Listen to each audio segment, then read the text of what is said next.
Hi, everyone, and welcome to Growing Older with Enthusiasm with our host, Dr. Ron Kaiser, and also simulcasted on the Neil Haley Show. How are you, Dr. Ron? And I know you're excited about our guest today.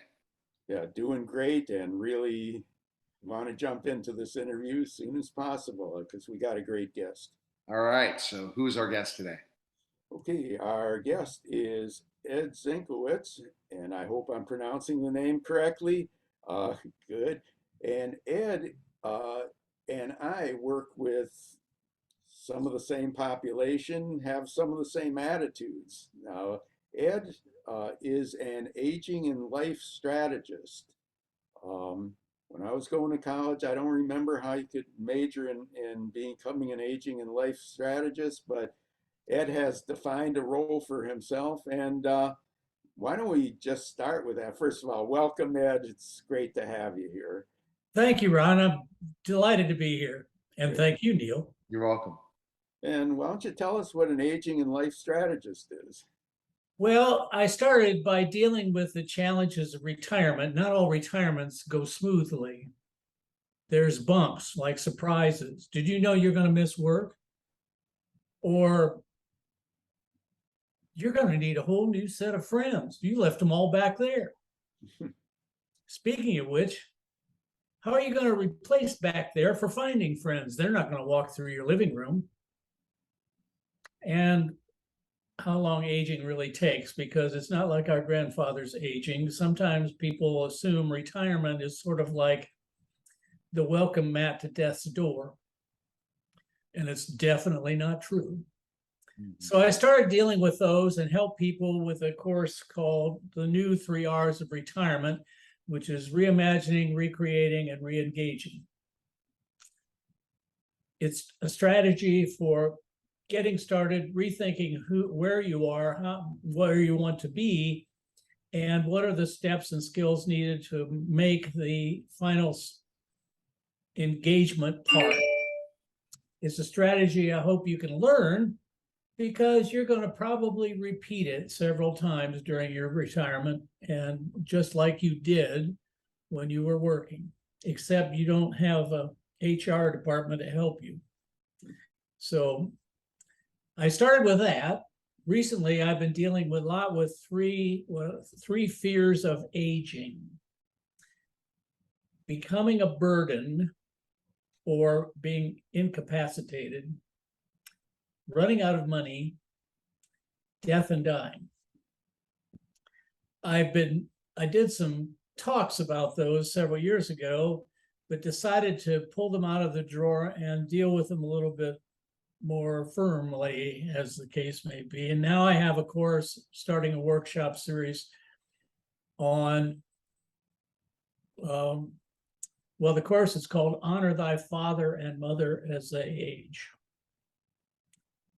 It's a 2-week course, do-it-yourself computer course that can help you deal with those issues.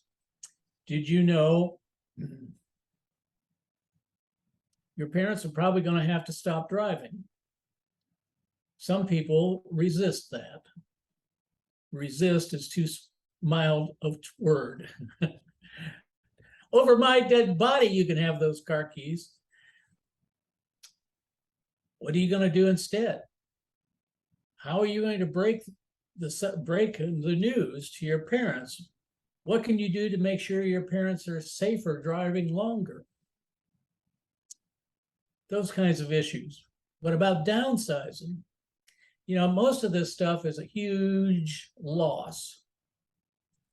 And what I try to do is give you some strategies where you can chop that up into little pieces, so you're dealing with smaller concerns along the way rather than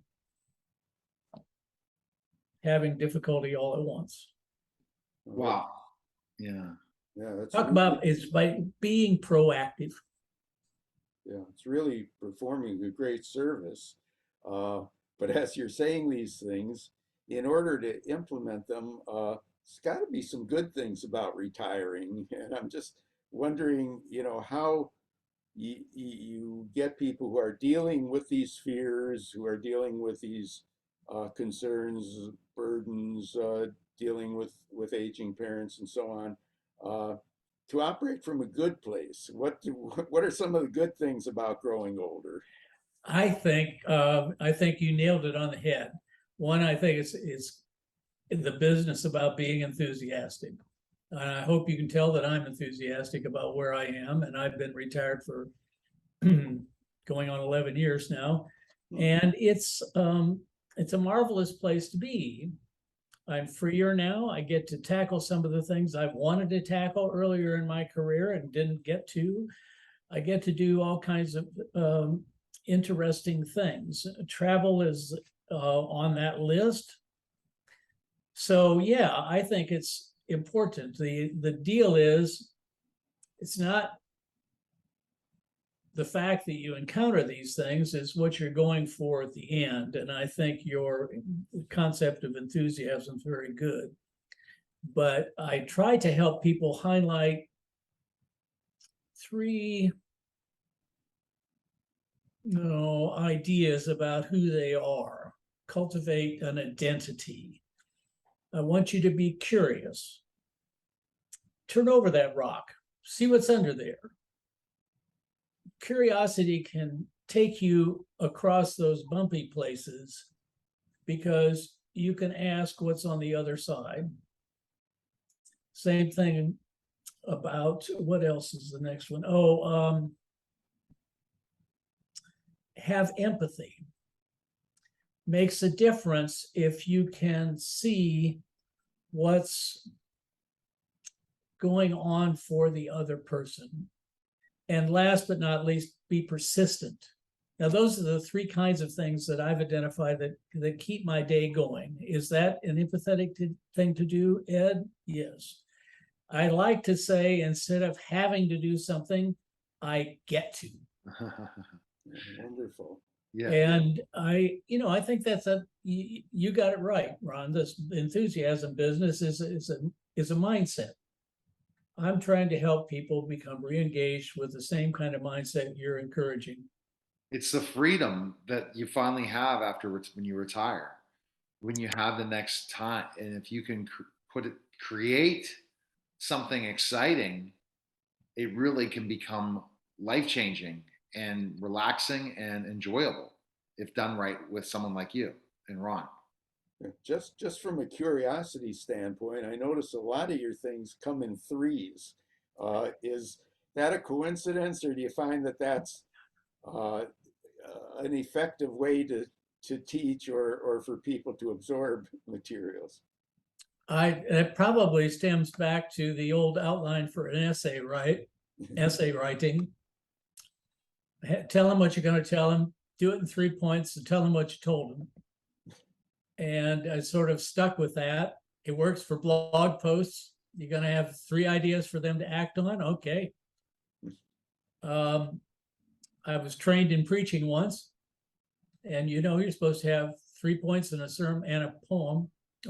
That's, ministers would die listening to me say that. But in any event, yeah, I'm sort of, I guess I have stuck with that. Well, and you're challenging people to think differently.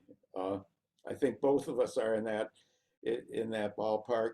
How receptive do you find people are to kind of reimagining, rethinking generally?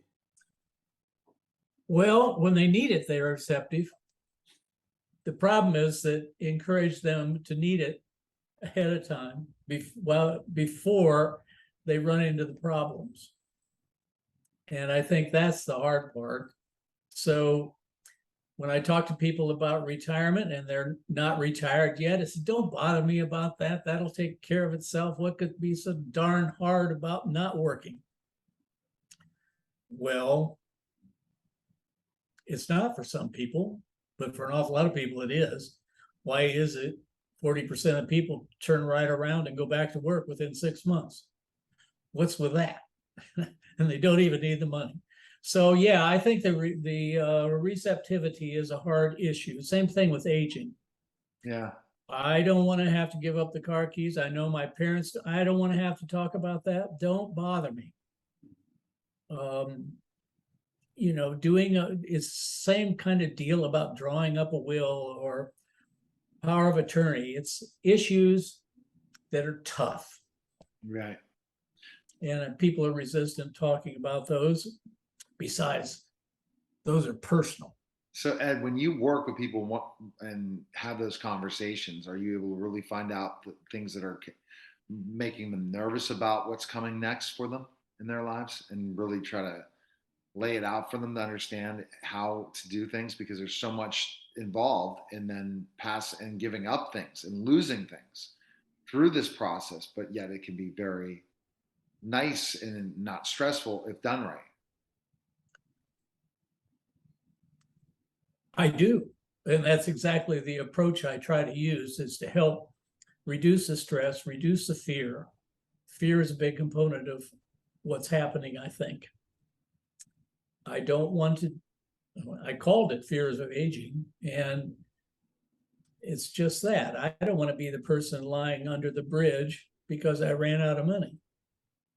So what am I going to do about that? I'm going to go pester during COVID. My financial advisor was run ragged because with COVID, people who were isolated started checking their stock prices every day and calling their advisor. Well, how do you deal with fear is the part of the issue. I think behavioral, positive psychology, is that what you call it, Ron? Yeah, Is important. Yeah. So, and that's, yeah. Ron, I think that the process is, once you, like how you've been able to do it so long for yourself in the way of enjoying, you're not retiring, you keep going, but growing older with enthusiasm. Ron, how do you put that in a bottle for other people to say they too can do what you've done? Well, I think the whole issue is that it's always more difficult to talk to people about prevention than it is about dealing with a crisis. They're motivated when they deal with a crisis. If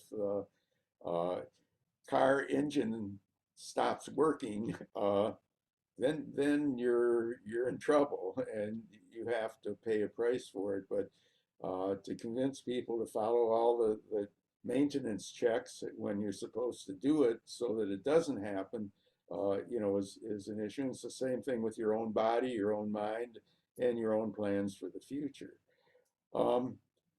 So, I mean, we've been talking about what you do, Ed, but we haven't talked about where people can find you in your program. So can you tell us that?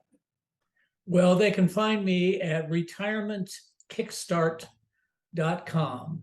Retirementkickstart.com. There's a little sign up sheet there. You can pick a time and we can talk. Be glad to do that. Happy to do that. Figure out where you are, figure out if there's anything I can do to help you, or whether or not to send you to Ron Kaiser instead. So it's just that easy. It's one big word, Retirement Kickstart. Right. Okay, great. That's retirementkickstart.com. There's lots of information, I know, on your website too, and you can access courses and stuff like that. Ed is really a person who lives his message. I'm always a little dubious about people who tell us how to behave in the older ranges, and they're not going to get there for a few decades. So I mean, Ed is walking the talk, and it's been a real pleasure to talk with you once again. Neil, I don't know if you No, I got just, no, definitely. I questions. mean, it's great information. And Ed, I guess the final closing, what is your mission? Like the vision you see to help people in retirement? What do you want to see? I want to have, I've added enthusiasm to the goal because of Ron, and I think that's important. But my goal is to help people find joy with purpose, make friends, and keep up. If you can meet those challenges, you'll be engaged. Absolutely. And because of those accomplishments, more enthusiastic, I hope. All right. Well, that was great. And Dr. Ron, where can people find information on you? Where can they go? Well, my website is the Mental Health Gym. All kinds of information about wellness and so on.